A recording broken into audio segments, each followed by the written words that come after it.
Hello Ruban, क्या हाल चाल। तो मेरा जो आरबीआई असिस्टेंट का पेपर है वो 3rd शिफ्ट में था, ओवर हो चुका है। मेरा जो ओवरऑल अटेम्प्ट है वो है 92। इंग्लिश में मैंने 30 किया है, रीजनिंग में मैंने 32 किया है और मैथ्स में मेरा जो अटेम्प्ट रहा है वो 30 है।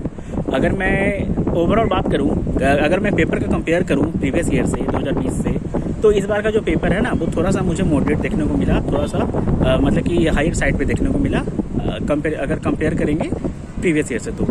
तो इंग्लिश का अगर बात करते हैं, इंग्लिश में जो मेरा 30 अटेम्प्ट रहा है, तो इंग्लिश में आप लोगों को देखने को मिला था एक story based RC, I think 9 to 10 question उसमें था। उसके बाद वहाँ पर एक क्लोज टेस्ट था 5 क्वेश्चन का। जो सेंटेंस रीअरेंजमेंट होता है ना, जो ऑप्शन बेस्ड मतलब होता है, जैसे कि ए में कुछ सेंटेंस है, बी में कुछ है, इसे अरेंज करना था एक ऐसा करके वो था। और उसके बाद वहाँ पर आप लोगों का 3 जो है वो एरर डिटेक्शन देखने को मिला था, एरर बेस्ड क्वेश्चन, और दो आप लोगों को देखने को मिला था मिस स्पेल्ड वर्ड वाला, ठीक है, इसमें मतलब कि जो रॉन्ग वर्ड रहता है ना उसे आप लोगों को देखना था। और उसके अलावा वहाँ पर और ये कि वो कॉन्टेक्स्ट, अगर जैसे कि मान लीजिए जो भी थीम है उस थीम के अगर कॉन्टेक्स्ट में देखा जाए तो वो रिलेवेंट है या नहीं, मैंने एक्चुअली वहाँ पे ये चेक करना था, ठीक है, वो वर्ड वेस्ट जो था। अब उसके बाद बात किया जाए एक रीजनिंग का, तो रीजनिंग में एक 3 पजल था। एक था सर्कुलर अरेंजमेंट, 8 लोग थे फेसिंग इनसाइड, और एक जो था वो था बॉक्स बेस्ड पजल, और एक जो था वो वीक वाला जो पजल आता है ना डेज वाइज वो था। और उसके अलावा 3 सिलॉग का, आई थिंक 3 या 4 सिलॉग का क्वेश्चन था, काफ़ी ईजी। और उसके अलावा वो डायरेक्शन डिस्टेंस का क्वेश्चन था, अल्फा न्यूमेरिक सीरीज वाला जो रहता है ना कि अल्फ़ाबेट और सिंबल का सीरीज, उसका 5 क्वेश्चन था। और एक जो क्वेश्चन था वो वर्ड पेयर फॉर्मेशन रहता है ना अल्फ़ाबेट के अकॉर्डिंग, तो वर्ड था डिस्प्यूट, तो उसका जो आंसर होगा वो 2 होगा। और अगर डे वाला जो पजल था ना, अगर उसका आंसर का बात किया जाए तो मैंने जो सॉल्व किया है उसका आंसर आई थिंक क्या आता है मंडे टू संडे, अगर बात किया जाए मंडे टू संडे, ठीक है, तो उसका आंसर आएगा ई हो जाएगा मंडे को, और उसके बाद EACGBDF, ये उसका मेरा तो आंसर आ रहा था, ठीक है। अगर आपका भी ये आ रहा था तो आप लोग मुझे बताइएगा। और उसके अलावा रीजनिंग का तो मैंने बता दिया। उसके अलावा आई थिंक और वहाँ पे कुछ भी नहीं था। मैथ्स का बात किया जाए तो मैथ्स में एक लाइन ग्राफ DI था, वो थोड़ा सा कैलकुलेटिव था, हल्का कैलकुलेटिव था, ठीक है, ज़्यादा कैलकुलेटिव तो उसे नहीं कर सकते हैं। IPS क्लर्क, SBI क्लर्क वगैरह में इस तरह का, इस लेवल का क्वेश्चन देखने को मिलता है, ठीक है। अगर RBI का बात किया जाए ना तो RBI के लिए ये थोड़ा सा न्यू है, बिकॉज थोड़ा सा पेपर को मॉडरेट किया गया है, ठीक है। अब उसके बाद बात किया जाए तो वहाँ पर आप लोगों का 12 सिंप्लीफिकेशन का क्वेश्चन था, थोड़ा कैलकुलेटिव, हल्का सा कैलकुलेटिव, ठीक है।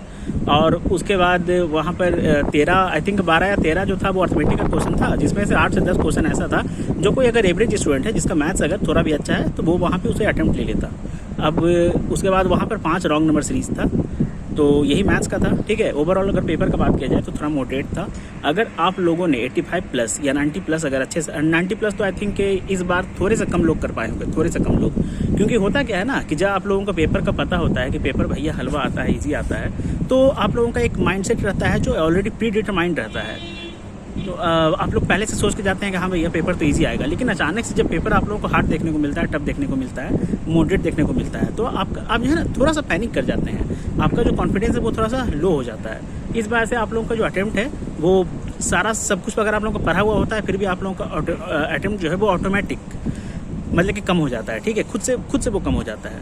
तो यही है एक्चुअली, इसके पीछे कारण होता है कि बहुत सारे लोग हैं ना वो खुद पर कंट्रोल नहीं कर पाते हैं कि आखिर सिचुएशन अगर अचानक से ऐसा चेंज हो गया तो उसमें मतलब कैसे एक्ट किया जाए। इस वजह से उन लोगों का जो अटेम्प्ट है वो कम होता है। तो आई थिंक इस बार मोस्टली स्टूडेंट्स का कम अटेम्प्ट हुआ होगा, जो ये सोच के गए होंगे कि पेपर तो भैया लास्ट ईयर की तरह अगर आएगा, प्रीवियस ईयर की तरह अगर आएगा तो थोड़ा सा वो लोग ज़्यादा उन्हें अटेम्प्ट करना होगा, तो उनका अटेम्प्ट कम हुआ होगा।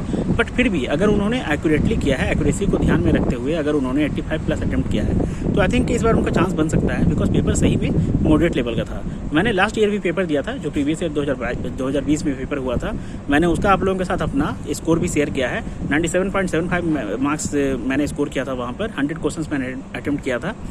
तो अगर मैंने वो पेपर दिया था, मैंने आज का पेपर दिया, तो मुझे अच्छे से पता है कि भैया चेंजेस क्या आया है, ठीक है ना, पेपर का लेवल जो है वो कितना गिरा है, कितना उठा है, ये मुझे अच्छे से आज एग्जाम देकर पता चल गया, ठीक है। तो इस अनुसार मैं बता रहा हूँ, इस बेसिस पे मैं बता रहा हूँ कि पेपर का जो लेवल था वो मॉडरेट था, ठीक है।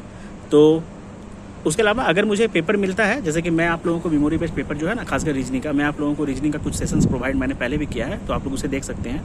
तो अगर रीजनिंग का मुझे पेपर मिलेगा तो मैं आप लोगों को वो करवा दूंगा। तो चलिए मिलेंगे हम लोग अगले वीडियो में, तब तक के लिए आप लोग अगर चाहते हैं तो इस वीडियो को लाइक कर सकते हैं, शेयर कर सकते हैं और चैनल को सब्सक्राइब कर सकते हैं, ठीक है। अगर आपका जिनका भी कल एग्ज़ाम है या आने वाले शिफ्ट में, जैसे कभी तो एग्ज़ाम चल रहा होगा, मैंने वीडियो थोड़ा लेट बनाया, अगर एग्ज़ाम अभी चल रहा है जिनका भी और कल जिनका एग्ज़ाम है तो वो लोग थोड़ा सा अच्छे से हल्का फुल्का कुछ रिवीजन कर ले, प्रैक्टिस कर ले हल्का, और मेमोरी बेस्ड पेपर अगर मिल जाएगा तो वो उनके लिए ज़्यादा हेल्पफुल साबित हो सकता है। ठीक है, तो चलिए मिलेंगे हम लोग अगली वीडियो में, तब तक के लिए ऑल द बेस्ट।